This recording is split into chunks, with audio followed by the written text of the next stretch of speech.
वंदे वंदे वंदे। सबसे पहले आप सबको बहुत बहुत हार्दिक शुभकामना देता हूं कि आज हम बड़े गर्व के साथ सरस्वती शिशु मंदिर का 50 वर्ष पूरे होने के लिए 50 वर्ष पूरे होने के कार्यक्रम हम सब इकट्ठा हुए। बहुत कम विद्यालय ऐसे होते हैं जहां 50 वर्ष के बाद ऐसा भव्य कार्यक्रम होता है जैसा अभी तक हमने देखा।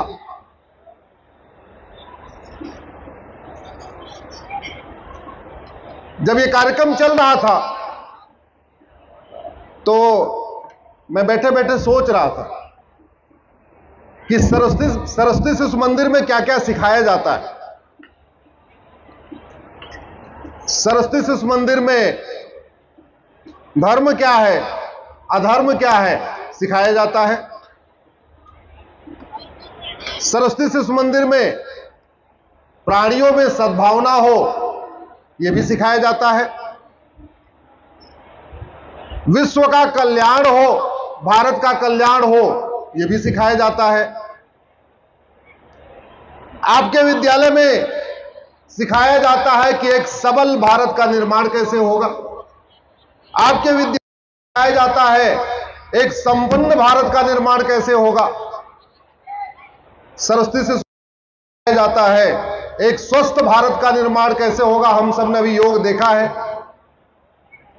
सरस्वती शिशु मंदिर में सिखाया जाता है एक समृद्ध भारत कैसे बनेगा, एक साक्षर भारत कैसे बनेगा, एक संपन्न भारत कैसे बनेगा, एक सुरक्षित भारत कैसे बनेगा, एक समावेशी भारत कैसे बनेगा, एक स्वावलंबी भारत कैसे बनेगा, एक संवेदनशील भारत कैसे बनेगा, एक भारत विश्व गुरु कैसे बनेगा। यह सिखाया जाता है सरस्वती शिशु मंदिर में। भारत जिन समस्याओं से परेशान है, जातिवाद, भाषावाद, क्षेत्रवाद, अलगाववाद, कट्टरवाद, मजहबी उन्माद, अगर उसका पूरा समाधान यहां सिखाया जाता है किसी विद्यालय में, तो मुझे लगता है सबसे बढ़िया वो सरस्वती शिशु मंदिर में सिखाया जाता है। आज लगभग 25,000 के आसपास कुल विद्यालय हो चुके हैं। अभी माननीय खंडेलवाल जी ने बताया कि 13,000 विद्यालय तो अपने शिशु मंदिर के हो गए, इसके अलावा एकल विद्यालय हो गए, तो टोटल 25,000 विद्यालय हो गए। संख्या लाखों में पहुंच चुकी है। आने वाले समय में ये करोड़ों में पहुंचे, इसके लिए मैं अपनी शुभकामना देता हूं। लेकिन शिक्षा के ऊपर मैंने कुछ अपनी याचिका PIL भी फाइल किया हुआ है। कुछ हाई कोर्ट में चल रही है, कुछ सुप्रीम कोर्ट में चल रही है। उसके बारे में जरूर मैं बताना चाहूंगा। अल्टीमेटली शिक्षा का उद्देश्य यह है कि जो ऊपर वाले को पसंद हो वो सारे संस्कार बच्चों के अंदर आ जाए। ऊपर वाले को सच पसंद है या झूठ, जोर से बोलिए जरा। सच, तो बच्चा क्या सीखना चाहिए? सच। ऊपर वाले को हिंसा पसंद है या अहिंसा? अहिंसा, तो बच्चे को क्या सीखना चाहिए? अहिंसा। ऊपर वाले को चोरी पसंद है कि ईमानदारी? ईमानदारी, तो बच्चे को क्या सीखना चाहिए? ईमानदारी। तो कायदे से जो कुछ ऊपर वाले को पसंद है, जो कुछ भगवान को पसंद है, वो सब कुछ विद्यालय में सिखाया जाता है। विद्यालय में सिखाया जाता है, जोर से बोलिए, धर्म की, जोर से बोलिए, धर्म की, अधर्म का, प्राणियों में विश्व का। अब ये होगा कैसे?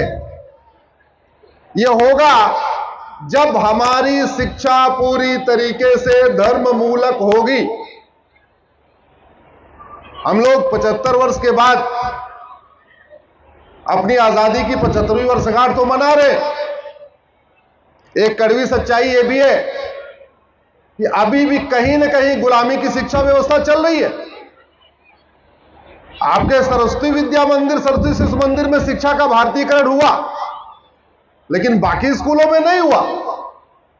इसीलिए मैंने एक पीआईएल फाइल किया कि भारत में अब ये मल्टी बोर्ड सिस्टम खत्म किया जाए और भारत में one nation one education board बनाया जाए और कम से कम 10वीं तक ना गुलामी की भाषा हो, कोई विदेशी भाषा नहीं हो, ना कोई विदेशी इतिहास हो, भाषा भी हमारी भारत की हो, इतिहास भी हमारा भारत को हो। जो हमारा गौरवशाली इतिहास है वो कम से कम 10वीं तक सबके लिए अनिवार्य किया जाए। अगर एक रेलवे से पूरे देश में रेलवे चल सकती है तो क्या एक पूरे देश के स्कूल नहीं चल सकते? क्या जोर से बोलिए जरा, चल सकता है। अरे भाई, एक रेलवे बोर्ड दिल्ली में हो कि उसके डिविजनल बोर्ड, डिविजनल ऑफिस अलग अलग राज्यों में होते, तो ऐसे एक भारतीय शिक्षा बोर्ड दिल्ली में होगा, सारे राज्यों में उसके डिविजनल ऑफिस हो जाएंगे, स्टेट के ऑफिस हो जाएंगे, खत्म बात हो गई। आखिर जब केंद्रीय विद्यालय का सिलेबस पूरे देश में एक हो सकता है, नवोदय स्कूल का पूरे देश में एक हो सकता है, तो one nation one education board भी हो सकता है, वन नेशन वन सिलेबस भी हो सकता है।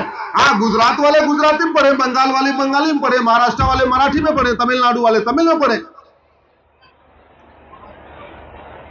एक मैंने और पीआईएल फाइल किया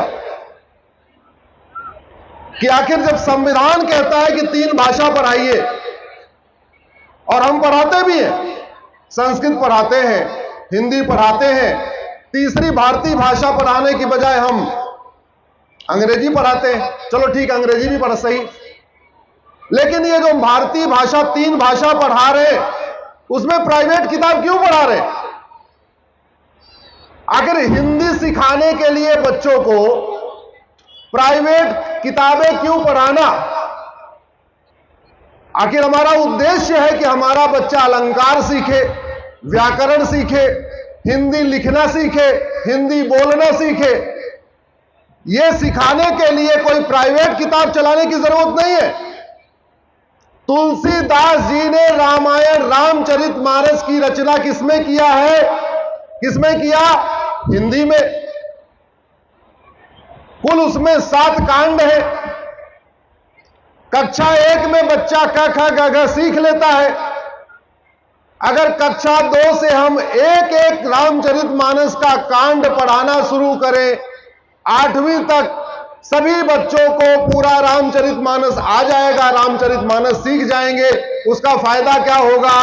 राम लक्ष्मण कैसे रहते थे, राम भरत रहते थे, राम कितने आज्ञाकारी थे, माता के कितने आज्ञाकारी, पिता के कितने आज्ञाकारी, वो सब कुछ बच्चा सीखेगा। तो आप बताइए, हिंदी भाषा सिखाने के लिए प्राइवेट किताब पढ़ाने से बच्चे के अंदर ज्यादा संस्कार आएगा, या हिंदी भाषा सिखाने के लिए अगर रामचरितमानस लगा दिया जाए तो ज्यादा संस्कार आएगा? किसमें ज्यादा आएगा?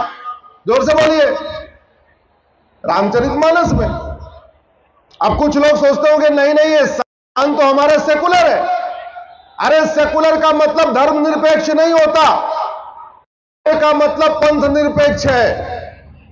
और रामचरितमानस धार्मिक पुस्तक है, यह किसी पंथ की पुस्तक नहीं है, यह धर्म की पुस्तक है। धर्म और पंथ में अंतर होता है।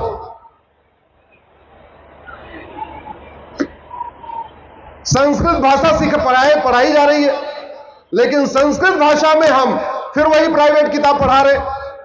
कायले प्राइवेट किताब पढ़ा रहे।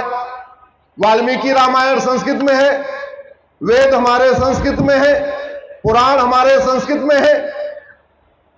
अगर संस्कृत भाषा सिखाना है, उसमें वेद की ऋचाएं सिखाई जाए, वाल्मीकि रामायण सिखाया जाए, तो बच्चा संस्कृत सीखेगा, और संस्कृत सीखते सीखते वेद की ऋचा भी सीखेगा। गार्गी को भी पढ़ेगा, मैत्रेयी को भी पढ़ेगा, और जो हमारे ऋषियों ने उसमें अच्छी अच्छी ऋचाएं लिखी है उसको भी पढ़ेगा। अष्टांग योग को पढ़ेगा, यम नियम को पढ़ेगा, आसन प्राणायाम को पढ़ेगा। तीसरी भाषा हम अंग्रेजी पढ़ाते हैं। उद्देश्य क्या है? बच्चे को अंग्रेजी लिखना पढ़ना बोलना आ जाए। अब अंग्रेजी पढ़ना लिखना बोलना आ जाए, इसके लिए प्राइवेट किताब क्यों पढ़ाना? यह भगवत गीता इंग्लिश में उपलब्ध है और दुनिया के कई देशों में भगवत गीता पढ़ाई जाती है, इवन जर्मनी में पढ़ाई जाती है। तो भगवत गीता में 18 अध्याय है। पहली में बच्चा क ख ग घ सीख लिया, दूसरी में बालक सीख लिया, तीसरी में थोड़ा और धातु रूप सीख लिया। अब उसके बाद अगर हम उसको 3-3 सिखाना शुरू करें तो 10वीं पास करते करते पूरी भगवत गीता सीख लेगा, कर्मयोग सीख लेगा, ज्ञान योग सीख लेगा, भक्ति योग सीख लेगा, राजयोग सीख लेगा, डेडिकेशन सीखेगा, डिसिप्लिन सीखेगा, डिटर्मिनेशन सीखेगा, डिवोशन सीखेगा। इसलिए अब समय आ गया है कि भारत में जो त्रिभाषा हम सिखा रहे हैं और त्रिभाषा में जो प्राइवेट किताब पढ़ाते हैं, वो प्राइवेट किताब पढ़ाने की बजाय रामचरितमानस पढ़ाएं, वाल्मीकि रामायण पढ़ाएं, वेद पढ़ाएं, गीता पढ़ाएं। बच्चा 3 भाषा भी सीखेगा, भारत की संस्कृति भी सीखेगा, भारत की परंपरा भी सीखेगा, भारत का ज्ञान विज्ञान भी सीखेगा, माता पिता का आदर करना भी सीखेगा, भाई के साथ प्रेम से रहना भी सीखेगा। जो परिवार टूट रहे हैं ये टूटने से बचेंगे, संयुक्त परिवार व्यवस्था मजबूत होगी।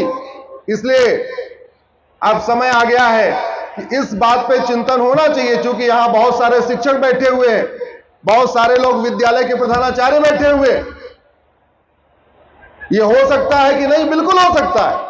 भारत का संविधान कहता है भारत की संस्कृति मजबूत करो, भारत की परंपरा मजबूत करो, भारत का जीवन दर्शन मजबूत करो, भारत के ज्ञान विज्ञान को मजबूत करो। और भारत के ज्ञान विज्ञान को मजबूत करने के लिए प्राइवेट किताब की कोई जरूरत ही नहीं है। हमारे पास वेद, पुराण, गीता, रामायण, रामचरितमानस, वाल्मीकि रामायण है।